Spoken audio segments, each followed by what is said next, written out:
এই মুহূর্তে আমরা রয়েছি ব্যারাকপুরে এবং এখানে সিপিএম এর মহা মিছিল। আজকে আপনারা জানেন যে দ্বিতীয় দফার যে বিধানসভা নির্বাচন তা কিন্তু একেবারে দোরগোড়াতেই পৌঁছে গেল এবং শেষ মুহূর্তের প্রস্তুতি বলা যেতে পারে, শেষ মুহূর্তের জনসংযোগ, এবং তাতে কিন্তু একেবারে মাঠে নেমে পড়েছেন সিপিএম প্রার্থী সুমন রঞ্জন বন্দ্যোপাধ্যায় এবং সেই ছবি আপনারা সরাসরি দেখতে পাচ্ছেন টাইমস নাও খবরের পর্দায়, যেখানে কিন্তু একেবারে পায়ে হেঁটে জনসংযোগে তিনি প্রত্যেকটা মানুষের সঙ্গে সঙ্গে গিয়ে কথা বলছেন। আরও একবার বলবো যে দ্বিতীয় পর্যায়ের বিধানসভা নির্বাচন এবং তার ঠিক আগেই কিন্তু একেবারে ছবি ধরা পড়ছে যে বিপুল সংখ্যক মানুষরা কিন্তু ইতিমধ্যেই রাস্তায় নেমে পড়েছেন, তাদের প্রার্থীর সঙ্গে পায়ে পা মেলাচ্ছেন। এবং আমরা একেবারে কথা বলে নিতে চাইবো দেবদূত দার সঙ্গে। দাদা, কি মনে হচ্ছে, কিরকম আশা?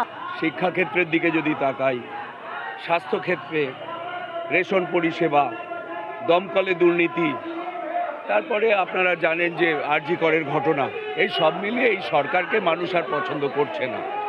এখন তারা বামপন্থীদের পথ ধরবেন কিনা, হাত ধরবেন কিনা, নাকি বিজেপি যারা মিথ্যে প্রতিশ্রুতি দিয়েছে, বলছে না যে ক্ষমতায় আসলে সমস্ত স্থায়ী পদে তারা নাকি নিয়োগ করবে, তাহলে ত্রিপুরাতে করেনি কেন? তাহলে আইএএস, আইএফএস বা রেলে 2.5 লক্ষের ওপর কর্মী নিয়োগ করেনি কেন? এই যে আইএফএস, আইএএস, আইআরএস, এদের 6,000 পদ সারা দেশে খালি, তার মানে দুটো পার্টি মিথ্যে প্রতিশ্রুতি দিয়ে 15 লাখ টাকা অ্যাকাউন্টে দেবে, বছরে 2 কোটি বেকারের চাকরি, এই মিথ্যে প্রচারগুলো সামনে রেখেছে মানুষকে ঠকানোর জন্য। আমরা কোনো মিথ্যে প্রতিশ্রুতির মধ্যে নেই। আমরা স্বাস্থ্য পরিষেবা ঠিক করব, স্কুলে আবার টিচারদের ফেরাবো যাতে স্টুডেন্টরা আবার স্কুলে ফিরে আসে। এই কথাগুলো মানুষের কাছে বলার জন্য আমরা রাস্তায় বেরিয়েছি এবং আমরা আশা রাখি দীর্ঘদিন পশ্চিমবাংলার মানুষ বামপন্থীদের প্রতি আস্থা রেখেছে, এবারও আবার আমাদের প্রতি ভরসা তাদের ফিরে আসবে। একেবারেই দেখতে পেলেন যে দেবদূত দা তার যে বক্তব্য, তিনি কিন্তু প্রবল আশাবাদী যে এবার ব্যারাকপুরে কিন্তু তাদের প্রার্থী, তাদের বাম মনোনীত প্রার্থী অর্থাৎ সুমন রঞ্জন বন্দ্যোপাধ্যায় তিনি জিতবেন, এমনটাই হচ্ছে তার ধারণা। আমি আবারও বলবো যে পশ্চিমবঙ্গে এবার দ্বিতীয় দফার নির্বাচন এবং সেই নির্বাচনে কিন্তু ব্যারাকপুর অত্যন্ত গুরুত্বপূর্ণ একটি নির্বাচন কেন্দ্র এবং এখানে দাঁড়িয়ে কি ফলাফল হতে চলেছে সেদিকে তো আমাদের নজর থাকবেই। আর আপনারা দেখতে থাকুন টাইমস নাও খবর। পাশে থাকবেন সবাই।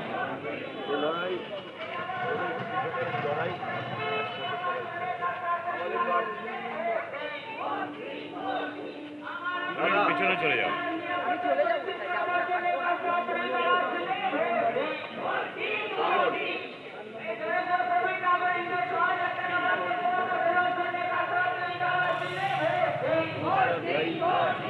নাম সুমন রঞ্জন বন্দ্যোপাধ্যায়।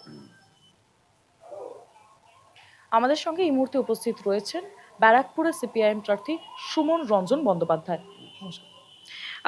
এই যে এবারে রাজ্যে বামপন্থীরা আপনারা ভালো ফলাফল করতে পারবেন? অবশ্যই, আমরা খুবই আশাবাদী এবং প্রত্যয়ী ভালো ফল হবে। মানুষ অনেকটাই তৃণমূল বিজেপির সেটিংয়ের বিষয়টা নিয়ে মানুষ অনেকটাই এখন তাদের যা সন্দেহ ছিল, যেটুকু যা ভাবনা ছিল, মানুষের সন্দেহ কাটছে। মানুষ এখন বুঝতে পারছেন এই দু দলের মধ্যে সেটিং রয়েছে এবং এর ফলে মানুষের প্রতিদিনকার দৈনন্দিন জীবনের যে রুটি রুজির সমস্যা, জীবন জীবিকার সমস্যা, সেগুলো যে ক্রমশ হারিয়ে যাচ্ছে এই দু দলের তরজার মধ্যে, সেটা মানুষ বুঝতে পারছেন। নিজেদের দাবিগুলো বামপন্থীরাই তুলবেন, এই আশা মানুষ আমাদের উপরে রাখছেন, ভরসা রাখছেন। আপনার মূল প্রতিপক্ষকে আমি মনে করি এইখানে বিশেষ করে এই অঞ্চলে তৃণমূল, ব্যারাকপুর অঞ্চলে, টিটাগড়ে সামান্য কিছু জায়গায় হয়তো বিজেপির একটা প্রেজেন্স আছে, কিন্তু সব মিলিয়ে আমরা খুব প্রত্যয়ী আমাদের পক্ষে মানুষ আছেন ব্যারাকপুরে। আপনার বিপরীতে রাজ চক্রবর্তীর মতন একজন, কৌস্তব বাগচির মতন একজন জিততে পারবেন? হ্যাঁ, বিষয়টা ব্যক্তিত্বের তো নয়, বিষয় হচ্ছে মানুষের কি প্রয়োজন, মানুষের কি দাবি। সেই জায়গায় অনেকটাই মানুষ আমাদের কথার সঙ্গে সহমত হচ্ছেন, যে ইস্যুগুলো আমরা নিয়ে আসছি এই নির্বাচনে মানুষ সহমত হচ্ছেন। আর ওনাদের ক্ষেত্রে এটা বলা যায়, সেটা হচ্ছে ওনারা হয়তো পরিচিত মানুষ, কিন্তু রাজ চক্রবর্তীকে 5 বছর মানুষ খুব একটা পাননি এই অঞ্চলে, এটা নিঃসন্দেহে বলা যেতে পারে। আর কৌস্তব বাগচির পার্টি, তিনি দলবদল করেছেন, সেটা নিয়ে তার দলের মধ্যেও মানুষের একটা অংশের অসন্তোষ রয়েছে। সব মিলিয়ে আমরা যেভাবে প্রত্যয় নিয়ে নেমেছি, সমস্ত মানুষ যেভাবে আমাদেরকে সমর্থন করছেন, আমার জয় আমরা পাবো। বিরোধীদের মূল কোন বিষয়টাকে আপনার জন্য প্লাস পয়েন্ট হিসেবে দেখছেন? প্রথম কথা হচ্ছে শিল্পাঞ্চল। শিল্পাঞ্চলে এইখানে টিটাগড় অঞ্চল বিশেষ করে, এইখানে একের পর এক কারখানা বন্ধ হচ্ছে, কেন্দ্রীয় সরকারের কারখানাও বন্ধ হয়ে রয়েছে। সেই জায়গায় তৃণমূল বিজেপির আজ অব্দি তেমন কোনো সুস্পষ্ট অবস্থান মানুষ দেখেন না, তেমন কোনো আন্দোলন দেখেননি। এই সমস্ত মানুষ যে কর্মহীন হয়েছে, তাদের বিষয়ে আজ অব্দি কোনো আন্দোলন করে তোলা, বা ধরা যাক এনএপি 2 দলেরই এমপি ছিলেন, আছেন, এমএলএ আছেন, অতীতেও ছিলেন, তারা এই বিষয়গুলো নিয়ে কোথাও বিধানসভা বা লোকসভায় কোনোরকম প্রশ্ন তোলা বা এইগুলো নিয়ে কোনোরকম আন্দোলন করে তোলা, কোনো কিছুর মধ্যেই তাদেরকে পাবে। এটা একটা দিক। দ্বিতীয় দিক যেটা, সেটা হচ্ছে যদি ব্যারাকপুর শহরের দিকটা দেখেন, তাহলে নাগরিক পরিষেবা বিপর্যস্ত। আর গোটা অঞ্চল জুড়েই স্কুল বন্ধ হচ্ছে, কম্পোজিট গ্র্যান্ড স্কুলের দিচ্ছে না, প্রাইমারি স্কুলগুলো ঢুকছে, শিক্ষকের অভাবে টিটাগড় অঞ্চলেই একটি উড়িয়া মাধ্যম স্কুল রয়েছে, সেই স্কুলে 22টা স্যাংশন পোস্ট, 2জন শিক্ষক এই মুহূর্তে রয়েছে। এরকম বহু স্কুল এই অঞ্চলে রয়েছে। তা সাধারণ মধ্যবিত্ত মানুষ, দরিদ্র অংশের মানুষ, তারা ব্যাপকভাবে বিক্ষুব্ধ এই ব্যবস্থার উপরে। নাগরিক পরিষেবাও অত্যন্ত নিম্নমানের এই অঞ্চলে, বিশেষ করে নিকাশি ব্যবস্থা একেবারে বিপর্যস্ত। এছাড়াও বাদবাকি গোটাটা মিলিয়েই বলা যেতে পারে। আর ব্যারাকপুরের ক্ষেত্রে বলতে পারেন এখানকার মানুষ তারা শিক্ষিত, রুচিশীল। যে ধরনের ব্যক্তিগত উৎসাহ বা কদর্য আক্রমণ চলছে, যে ভাষায় রাজনীতিটাকে নিয়ে যাওয়া হচ্ছে, ব্যারাকপুরের মানুষ অত্যন্ত শিক্ষিত, রুচিশীল, তারা এগুলোকে গ্রহণ করছে। কারণ সেই জায়গা থেকে আমরা প্রত্যয়ী মানুষ আমাদের সাথে। শিল্পাঞ্চলের প্রসঙ্গে তাহলে বলি, প্রধানমন্ত্রী নরেন্দ্র মোদী তিনি বলেছিলেন যে ক্ষমতায় আসলে ব্যারাকপুরে পাট শিল্প তিনি করেই ছড়িয়ে। দেখুন, 2018 সালের 10ই অক্টোবর নরেন্দ্র মোদীর নিজের সভাপতিত্বে কেন্দ্রীয় ক্যাবিনেট সিদ্ধান্ত নিয়েছে তাদের হাতে থাকা এনজিএমসি সেটাকে কার্যত গুটিয়ে নেওয়া। এনজিএমসি বহু বছর ধরে বন্ধ। তারপরে বাম আমলে 2005-06 সাল হবে কি আরেকটু পরে, বাম আমলে কন্ট্রাক্ট নিয়ে সেই কাজ চলেছে, তৃণমূল আমলে এসে সম্পূর্ণ বন্ধ হয়ে গেছে।